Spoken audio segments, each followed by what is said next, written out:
Okay, so this is video submission for week 6, the midterm. So first off, we're gonna look at the doctor's order and the implant card.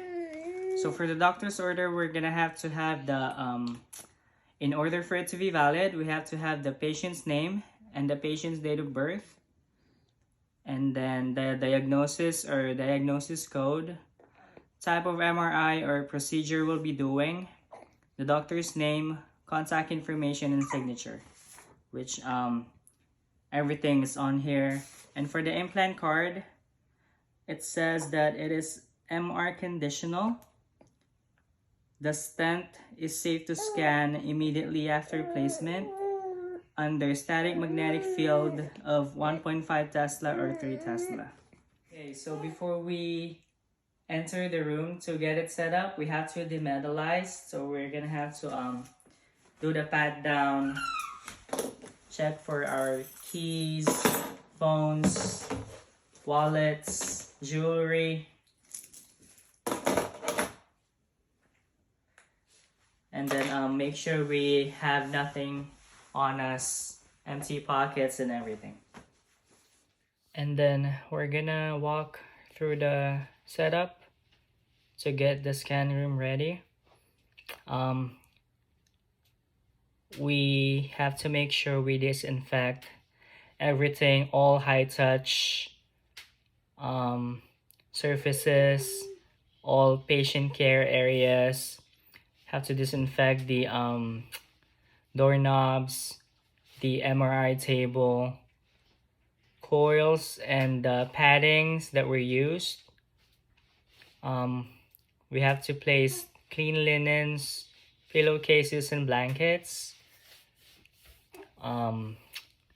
And then we're gonna have to select and ready the coil we'll be using for the next scan. We have to have our earplugs and headphones ready. And then we're gonna have to close the door after this, after the setup, to get our patient in the waiting room. Okay, so we have our scan room ready. We're ready to go to zone 1 to go get our patient. For Sean Kim? Yes? Hello. My name is Jerome. I will be assisting you with your MRI exam today. Do you have a family with you? No? Okay, so the exam will take roughly about 30 minutes. So if you would like to use the bathroom now. I'm good, thank you. Okay. Okay, so we have our patient, Mr. Sean Kim. We're walking him to the changing or the locker rooms to get changed into street clothes. From street clothes into a gown. But first off, we're gonna do our patient identifier, which is we're gonna have them confirm their full name and date of birth. So it's gonna be Sean Kim, date of birth July 21, 1974. And then also another patient identifier to make sure we have our right patient is that we could ask them why they came in for an MRI exam today. And their answer should match the doctor's order on the requisition. We are also gonna ask them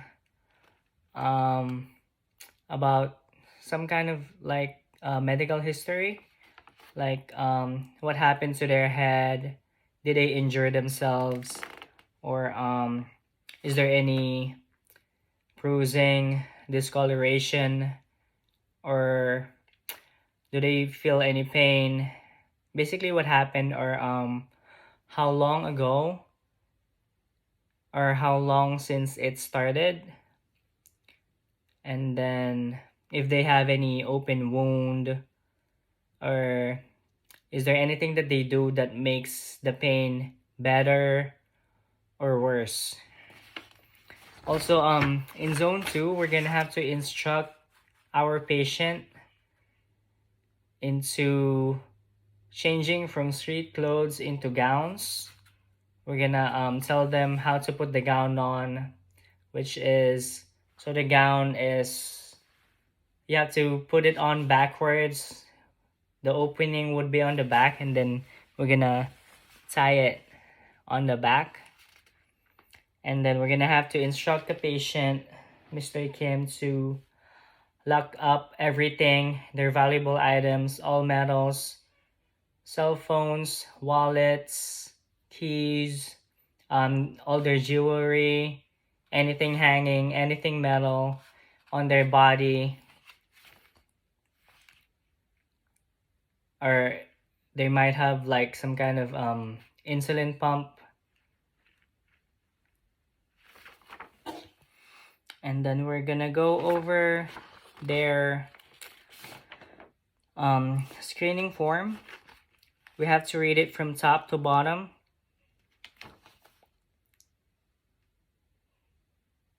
So patient already pretty much answered everything, but they left 2 questions blank, which is number 4 and 5. Have you had any injury to the eye involving a metallic object or fragment? We have to double check with the patient if they've had injury involving a metallic object or fragment. And number 5, have you ever been injured by a metallic object or foreign body? Bullet, shrapnel, etc. So I guess they're just gonna say no.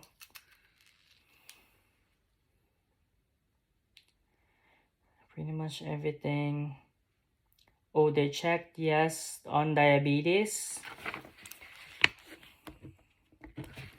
So they have diabetes, but the order says we have to do the exam without contrast. So I guess it's okay, like we don't have to worry about it.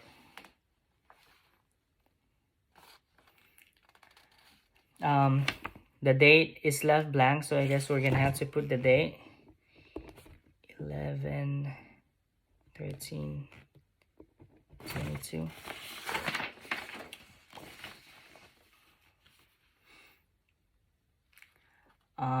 They also left implanted cardioverter, ICD. Basically, do you have ICD? No. No to everything. Oh, they have a metallic stent, which they have an implant card for, and it is MR conditional. So I guess MR conditional under a 1.5 or 3 Tesla scanner. So we're good there. And then they answered yes to other implant. Then we asked the patient what kind of implant they have. And then they put dental implant. So for that, since we're scanning the brain part of the head, so that dental implant is gonna cause an artifact. And for that, we're gonna use some kind of parameter to reduce it or put a saturation band.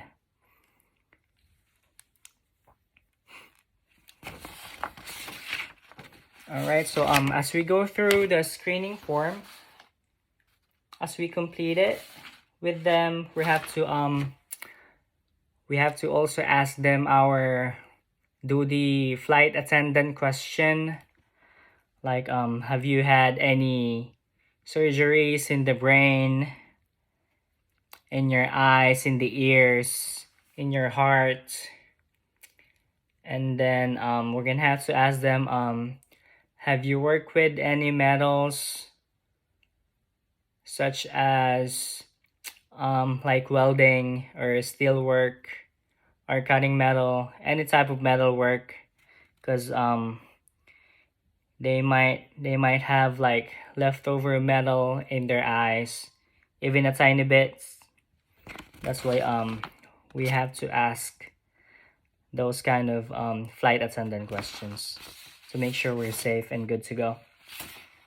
And then for our screening form, we're gonna have to ask Mr. Kim to sign it. And also I sign it as a MRI technologist.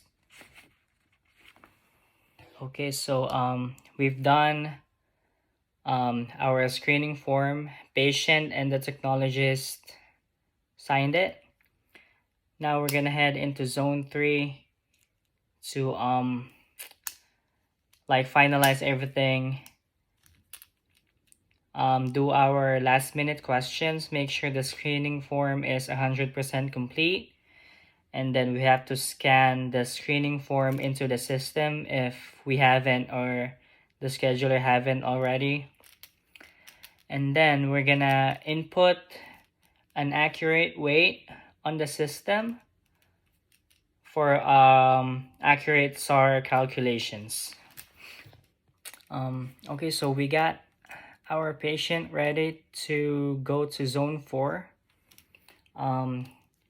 Locked up all items, screening form signed, changed into nightgown and everything. So we're gonna have our patient sit on the MRI table, and then we're gonna have to explain to them how the procedure is gonna be or what to expect. Like we could say, or we could tell them, so Mr. Kim, the procedure is gonna take about half an hour. The machine is gonna make some crazy loud noises. So because of that, we're gonna have to give you earplugs for hearing protection, or some headphones if you would like to listen to music. And then we're gonna lay the patient down, put some paddings on, put some cushions under the knees or legs for more comfort. Also, the paddings, we're gonna put some paddings around the patient to prevent our burns, RF burns. And then we're gonna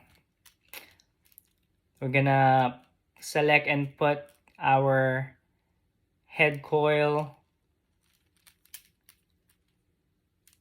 and then our landmark is gonna be right in between the eyebrows, which is the glabella. We're gonna raise the table. We're gonna so we've given them hearing protection, and then we're gonna provide and give them the squeeze ball for if they want to or need to communicate with us with about anything. Make sure they're able to basically whatever they need. And then we're gonna advance the table to scan. We're gonna ask right before we leave the patient, close the door. We're gonna verify that they're okay.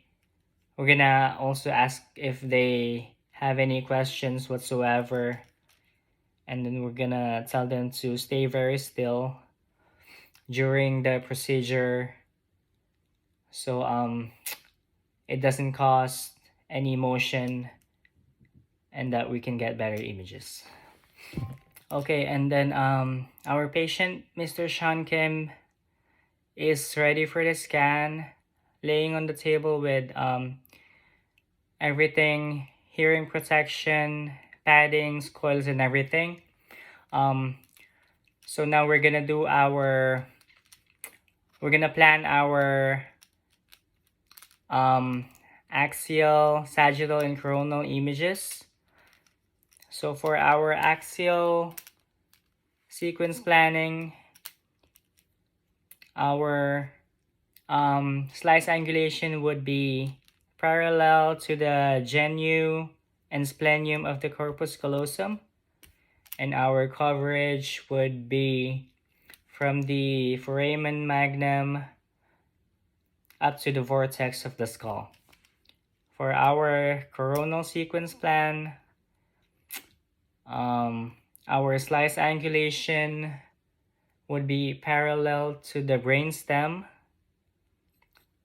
on the sagittal image, and then slice coverage would be from the frontal sinus up to the occipital protuberance. And for our sagittal planning, we're gonna angle parallel to the either the third ventricle or the midbrain on either an axial or the coronal image, and the slice coverage would be from pinna to pinna, or the side of our heads, temporal lobe to temporal lobe. So for the duration of our scan, we can talk to our patient, check how they're doing, if they need us to do anything for them while the scan is ongoing, or just basically check if they're okay. So after our scan is finished, we're gonna have to bring the patient out of the scanner. We're gonna remove all coil, hearing protection, padding, and everything, and then we're gonna sit the patient up. We're gonna allow time for them to make sure they're not dizzy, and then we're gonna escort them back to the changing locker rooms, instruct them to get dressed, gather their valuable items, everything they've locked up, and then we can inform them that the results would be ready within 2 to 3 business days at their doctor's office. And then before they could leave, we would thank the patient for allowing us to provide our care and for doing the exam for them.